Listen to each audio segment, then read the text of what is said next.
22 মাস পর ব্রাজিলের জার্সিতে ফিরতে যাচ্ছে নেইমার জুনিয়র বলে খবর প্রকাশ করেছে ব্রাজিলের বেশ কিছু গণমাধ্যম। লাতিন অঞ্চলের বিশ্বকাপ বাছাই পর্বে 2 ম্যাচ বাকি আছে ব্রাজিলের। সে ম্যাচে দেখা যেতে পারে ব্রাজিলের এই পোস্টার বয়কে।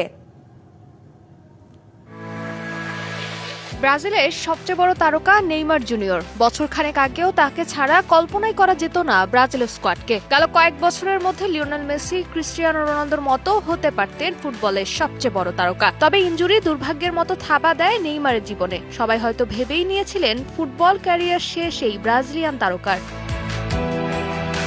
2023 সালের অক্টোবরে বিশ্বকাপ বাছাইয়ের সবশেষ ব্রাজিলে হয়ে খেলেন নেইমার। সে ম্যাচে ইনজুরিতে পড়েছিলেন তিনি। এরপর থেকে আর জাতীয় দলে ফিরতে পারেননি ব্রাজিলিয়ান সুপারস্টার। সবশেষ জুনের ফিফা উইন্ডোতে ফেরার কথা থাকলেও পুরো ফিট না হওয়ার কারণে নেইমারকে দলে রাখেন ইতালিয়ান কোচ কার্লো আনচেলত্তি। তবে অবশেষে 22 মাস পর আবারও জাতীয় দলে ফিরতে যাচ্ছেন নেইমার।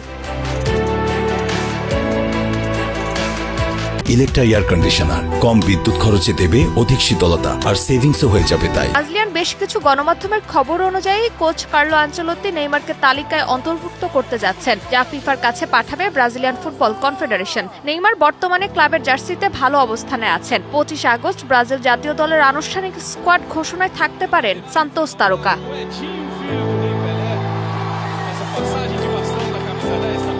লাতিন অঞ্চলের বিশ্বকাপ বাছাই পর্বে 2 ম্যাচ বাকি আছে সেলেসাওদের। সে ম্যাচই দেখা যেতে পারে ব্রাজিলিয়ান পোস্টার বয়কে।